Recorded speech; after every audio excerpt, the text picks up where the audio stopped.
ಪ್ರತ್ಯೇಕ ಹಿಂದೂಗಳ ಪಕ್ಷವನ್ನ ಕಟ್ತಾರ ಹಿಂದೂ ಫೈರ್ ಬ್ರ್ಯಾಂಡ್ ಯತ್ನಾಳ್. ಹಿಂದೂ ಪರ ಪಕ್ಷ ಕಟ್ಟುವ ಎಚ್ಚರಿಕೆಯನ್ನ ಯತ್ನಾಳ್ ರವಾನಿಸಿದ್ದಾರೆ. ಆ ಮೂಲಕ ರಿಪಬ್ಲಿಕ್ ಕನ್ನಡದ ಮೂಲಕ ಯತ್ನಾಳ್ ಸಂದೇಶವನ್ನ ಕೊಟ್ಟಿದ್ದಾರೆ. ಪಕ್ಷಕ್ಕೆ ಮತ್ತೆ ಸೇರಿಸಿಕೊಳ್ಳದೆ ಇದ್ರೆ ಯಡಿಯೂರಪ್ಪ ಅವರ ಒತ್ತಡಕ್ಕೆ ಮಣಿದು ನನ್ನನ್ನು ಉಚ್ಚಾಟನೆ ಮಾಡಿದ್ದೀರಿ. ನಾನು ಯಾವುದೇ ಪಕ್ಷ ವಿರೋಧಿ ಮತ್ತೊಂದು ಮಾಡಿಲ್ಲ. ಹೀಗೆ ಇದೇ ರೀತಿಯಾಗಿ ಉದ್ದಟತನ ಮುಂದುವರೆದ್ರೆ ಹೊಸ ಪಕ್ಷವನ್ನ ಕಟ್ಟುತ್ತೀನಿ ಎನ್ನುವ ಎಚ್ಚರಿಕೆಯನ್ನು ಕೊಟ್ಟಿದ್ದಾರೆ ಯತ್ನಾಳ್. ಬೆಂಗಳೂರಿನಲ್ಲಿ ರಿಪಬ್ಲಿಕ್ ಕನ್ನಡಕ್ಕೆ ಮಾತ್ರ ಎಕ್ಸ್ಕ್ಲೂಸಿವ್ ಆಗಿ ಮಾತನಾಡ್ತಾ ಬಸನಗೌಡ ಪಾಟೀಲ್ ಯತ್ನಾಳ್ ಹಿಂಗಂತ ಹೇಳಿದ್ದಾರೆ.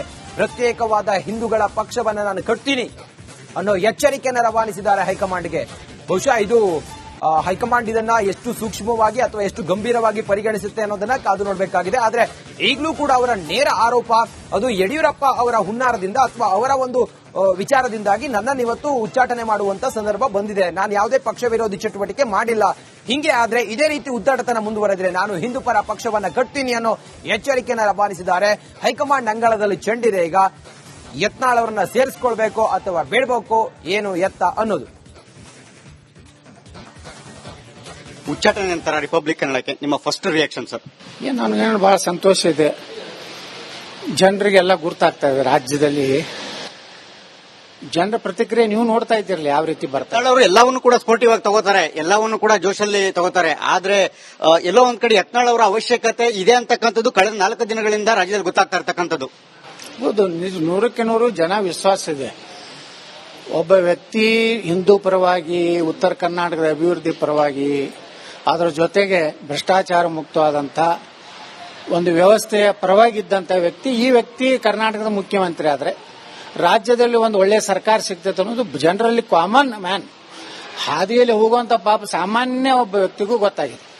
ಹಿಂಗಾಗಿ ಇಡೀ ರಾಜ್ಯ ತುಂಬಾ ಇವತ್ತು ಯತ್ನಾಳ್ ಬಗ್ಗೆ ಒಂದು ಅನುಕಂಪದ ಅಲೆ ಯಾಕೆ ಎದ್ದಿದೆ ಅಂದ್ರೆ, ನಾ ಏನು ದುಡ್ಡು ಕೊಟ್ಟು ಜನಗಳು ಇದು ಮಾಡ್ತಾ ಇಲ್ಲ, ಶಕ್ತಿ ಪ್ರದರ್ಶನ ಮಾಡಿಲ್ಲ, ಎಲ್ಲಿನೂ ಯಾರಿಗೂ ನನ್ನ ಸಲುವಾಗಿ ಹೋರಾಟ ಮಾಡಿರತ್ತ ಹೇಳಿಲ್ಲ. ನಾ ಮೌನ ಇದ್ರೂ ಸಹ ಇವತ್ತು ರಾಜ್ಯದ ಜನತೆ, ಸಾಮಾನ್ಯ ಕಾರ್ಯಕರ್ತರು ಪಕ್ಷಾತೀತವಾಗಿ ಇವತ್ತು ಹೋರಾಟ ಮಾಡ್ತಾ ಇದ್ದಾರೆ. ಇದೇ ಒಂದು ಸಂಕೇತ. ಯಡಿಯೂರಪ್ಪ ವಿಜೇಂದ್ರ ತಿಳ್ಕೋಬೇಕು, ಯತ್ನಾಳ್ ಮುಗಿಸ್ಲಿಕ್ಕೆ ನೀವೇನಾದರೂ ಕುತಂತ್ರ ಯಾವ್ದಾದ್ರು ಹಲ್ಕ ಕೆಲಸ ಮಾಡಿದ್ರೆ ಅದಕ್ಕೆ ಉತ್ತರ ಕೊಡುವಂಥದ್ದು ನಮ್ಮ ಬಲ್ಲಿದೆ. ಅದನ್ನ ನಾವು ಕೊಡಬೇಕಾಗ್ತದೆ.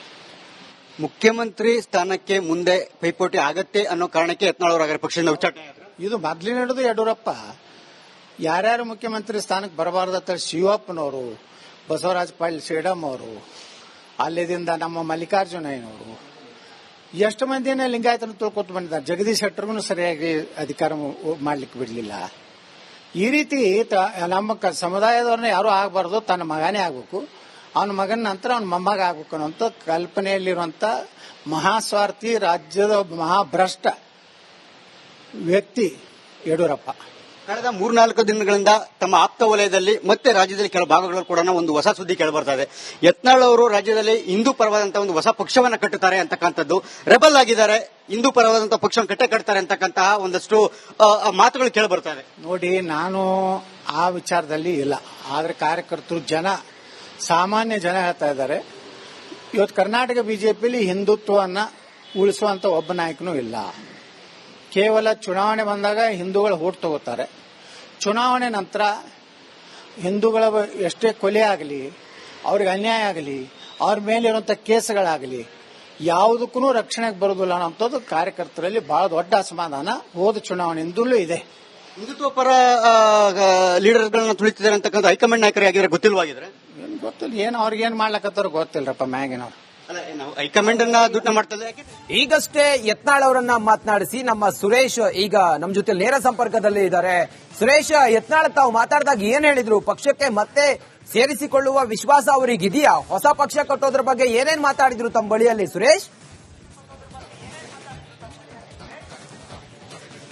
ರಂಜಿತ್, ರಾಜ್ಯ ಬಿಜೆಪಿಯಲ್ಲಿನ ಭಿನ್ನಮತ ಎಲ್ಲವೂ ಮುಗಿದೇ ಹೋಯಿತು ಯತ್ನಾಳ್ ಉಚ್ಚಾಟನೆ ನಂತರ ಅಂತಕ್ಕಂತಹ ಒಂದಷ್ಟು ಚರ್ಚೆಗಳು ಆರಂಭದಲ್ಲಿ ಆದರೂ ಕೂಡ ಇವತ್ತು ನಾವು ಯತ್ನಾಳ್ ಅವರನ್ನ ಮಾತಾಡುವಂತ ಸಂದರ್ಭದಲ್ಲಿ ನಮಗೆ ಅನಿಸಿದ್ದು ಖಂಡಿತವಾಗಲೂ ಕೂಡ ಏನು ಸದ್ಯದ ಮಟ್ಟಿಗೆ ಭಿನ್ನಮತ ಆರಿದೆ ಆದ್ರೂ ಕೂಡ ಮುಂದೆ ಖಂಡಿತವಾಗಲೂ ಕೂಡ ಅದ ಹೊಗೆ ಮತ್ತೆ ಅದರ ಕಿಡಿ ಇನ್ನೂ ಕೂಡ ಹಾಗೆ ಇರುತ್ತೆ ಅನ್ನೋದು ಮಾತ್ರ ಬಹಳ ಸ್ಪಷ್ಟವಾಗ್ತಕ್ಕಂಥದ್ದು.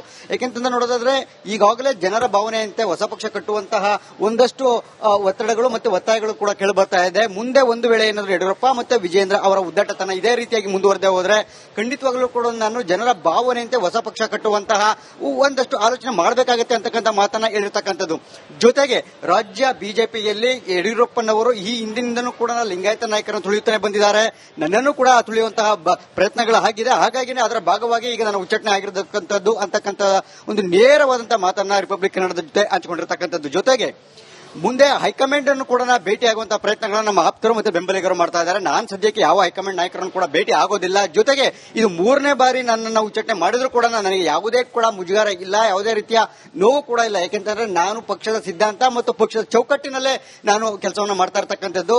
ಆದ್ರೆ ನನ್ನ ಒಂದು ರೆಬಲ್ತನ ಎಲ್ಲ ಒಂದ್ ಕಡೆ ಆಗಿರಬಹುದೇನೋ ಅದು, ಆದರೆ ನನ್ನ ಹೋರಾಟ ಮಾತ್ರನ ಈ ಕುಟುಂಬ ರಾಜಕಾರಣ ನಿರ್ಮೂಲನೆ ಆಗಬೇಕು ರಾಜ್ಯ ಬಿಜೆಪಿಲಿ ಅಂತಕ್ಕಂಥದ್ದು. ಅದಕ್ಕೆ ನಾನು ಈಗಲೂ ಕೂಡ ಬದ್ಧ ಅಂತಕ್ಕಂಥ ಮಾತನ್ನ ಯತ್ನಾಳ್ ಅವರು ಬಹಳ ಸ್ಪಷ್ಟವಾಗಿ ಹೇಳಿರ್ತಕ್ಕಂಥದ್ದು. ಜೊತೆಗೆ ಈಗೇನು ಹೈಕಮಾಂಡ್ ನಾಯಕರ ಭೇಟಿಯ ನಂತರ ಆಗುವಂತಹ ಬೆಳವಣಿಗೆಗಳನ್ನು ಮೇಲೂ ಕೂಡ ಯತ್ನಾಳ್ ಅವರು ಒಂದಷ್ಟು ಕಾದು ನೋಡುವಂತಹ ಒಂದು ಪ್ರಯತ್ನಗಳನ್ನು ಮಾಡ್ತಾ ಇರ್ತಕ್ಕಂಥದ್ದು. ಮುಂದೆ ಹೈಕಮಾಂಡ್ ಯಾವ ನಿರ್ಧಾರವನ್ನು ತೆಗೆದುಕೊಳ್ಳುತ್ತೆ ಏನು ಅನ್ನೋದ್ರ ಮೇಲೆ ಒಂದಷ್ಟು ಯತ್ನಾಳ್ ಅವರ ನಡೆ ಕೂಡ ಇರತಕ್ಕಂಥದ್ದು. ಜೊತೆಗೆ ನಾವು ಒಂದು ಮಾತನ್ನ ಹೇಳಿದ್ದಾರೆ ರಂಜಿತ್, ನಾನು ಮುಂದೆ ಮುಖ್ಯಮಂತ್ರಿ ಆಗುವಂತಹ ಅವಕಾಶಗಳಿದೆ, ಹೀಗಾಗಿನೇ ಅದನ್ನ ಕಸಿಯುವಂತಹ ಪ್ರಯತ್ನ ಮತ್ತೆ ಹೀಗಾಗಿನೇ ಅದನ್ನ ತುಳಿಯುವಂತಹ ಪ್ರಯತ್ನಗಳು ಈಗಲಿಂದನೂ ಆಗ್ತಾ ಇರತಕ್ಕಂಥ ಮಾತನ್ನು ಕೂಡ ರಿಪಬ್ಲಿಕ್ ಕನ್ನಡ ಜೊತೆ ಎಕ್ಸ್ಕ್ಲೂಸಿವ್ ಆಗಿ ಇರತಕ್ಕಂಥದ್ದು. ಜೊತೆಗೆ ಯಡಿಯೂರಪ್ಪ ಮತ್ತೆ ವಿಜೇಂದ್ರ ಅವರ ಒತ್ತಡಕ್ಕೆ ಹೈಕಮಾಂಡ್ ಮಣಿದಿದೆ, ಹೀಗಾಗಿ ಆ ಒತ್ತಡಕ್ಕೆ ಮಣಿದೇನೆ ನನ್ನ ಉಚ್ಚಾಟನೆ ಮಾಡಿರ್ತಕ್ಕಂಥ ಅಂತ ಮಾತನ್ನು ಹೇಳಿದ್ದಾರೆ. ಹಾಗೇನೆ ಏನು ಯತ್ನಾಳ್ ಅವರ ಈ ಒಂದು ಹೇಳಿಕೆಗಳು ಪ್ರಮುಖವಾಗಿ ರಿಪಬ್ಲಿಕ್ ಕನ್ನಡ ಜೊತೆ 4-5 ವಿಚಾರಗಳನ್ನ ಬಹಳ ಎಕ್ಸ್ಕ್ಲೂಸಿವ್ ಆಗಿ ಹಂಚಿಕೊಂಡಿರ್ತಕ್ಕಂಥದ್ದು. ರಂಜಿತ್, ಇದೆಲ್ಲವನ್ನ ನೋಡ್ತಾ ಹೋದ್ರೆ ಭಿನ್ನಮತ ತಕ್ಕ ಮಟ್ಟಿಗೆ ಸದ್ಯದ ಮಟ್ಟಿಗೆ ಶಮನ ಆಗಿದೆ, ಆದ್ರೂ ಕೂಡ ಮತ್ತೆ ಅದರ ಹೊಗೆ ಆಡ್ತಾನೆ ಇದೆ, ಮತ್ತೆ ಅದರ ಕಿಡಿ ಇನ್ನೂ ಕೂಡ ಇದೆ, ಅದು ಸಂಪೂರ್ಣವಾಗಿ ಆರಿಲ್ಲ ಅಂತಕ್ಕಂಥ ಮಾತ್ರ ಬಹಳ ಸ್ಪಷ್ಟ.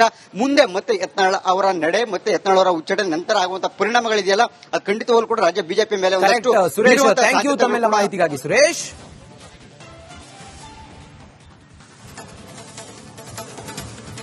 ಪ್ರತ್ಯೇಕ ಹಿಂದೂಗಳ ಪಕ್ಷವನ್ನ ಕಟ್ತಾರ ಹಿಂದೂ ಫೈರ್ ಬ್ರ್ಯಾಂಡ್ ಯತ್ನಾಳ್. ಹಿಂದೂ ಪರ ಪಕ್ಷ ಕಟ್ಟುವ ಎಚ್ಚರಿಕೆಯನ್ನ ಯತ್ನಾಳ್ ರವಾನಿಸಿದ್ದಾರೆ. ಆ ಮೂಲಕ ರಿಪಬ್ಲಿಕ್ ಕನ್ನಡದ ಮೂಲಕ ಯತ್ನಾಳ್ ಸಂದೇಶವನ್ನ ಕೊಟ್ಟಿದ್ದಾರೆ.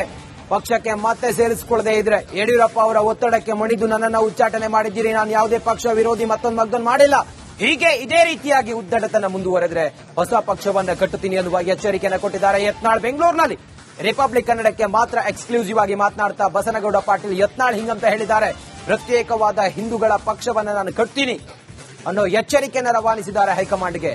ಬಹುಶಃ ಇದು ಹೈಕಮಾಂಡ್ ಇದನ್ನ ಎಷ್ಟು ಸೂಕ್ಷ್ಮವಾಗಿ ಅಥವಾ ಎಷ್ಟು ಗಂಭೀರವಾಗಿ ಪರಿಗಣಿಸುತ್ತೆ ಅನ್ನೋದನ್ನ ಕಾದು ನೋಡಬೇಕಾಗಿದೆ. ಆದ್ರೆ ಈಗಲೂ ಕೂಡ ಅವರ ನೇರ ಆರೋಪ ಅದು ಯಡಿಯೂರಪ್ಪ ಅವರ ಹುನ್ನಾರದಿಂದ ಅಥವಾ ಅವರ ಒಂದು ವಿಚಾರದಿಂದಾಗಿ ನನ್ನನ್ನು ಇವತ್ತು ಉಚ್ಚಾಟನೆ ಮಾಡುವಂತ ಸಂದರ್ಭ ಬಂದಿದೆ, ನಾನು ಯಾವುದೇ ಪಕ್ಷ ವಿರೋಧಿ ಚಟುವಟಿಕೆ ಮಾಡಿಲ್ಲ, ಹಿಂಗೆ ಆದ್ರೆ ಇದೇ ರೀತಿ ಉದ್ದಾಟತನ ಮುಂದುವರೆದ್ರೆ ನಾನು ಹಿಂದೂ ಪರ ಪಕ್ಷವನ್ನ ಕಟ್ತೀನಿ ಅನ್ನೋ ಎಚ್ಚರಿಕೆಯನ್ನು ರವಾನಿಸಿದ್ದಾರೆ.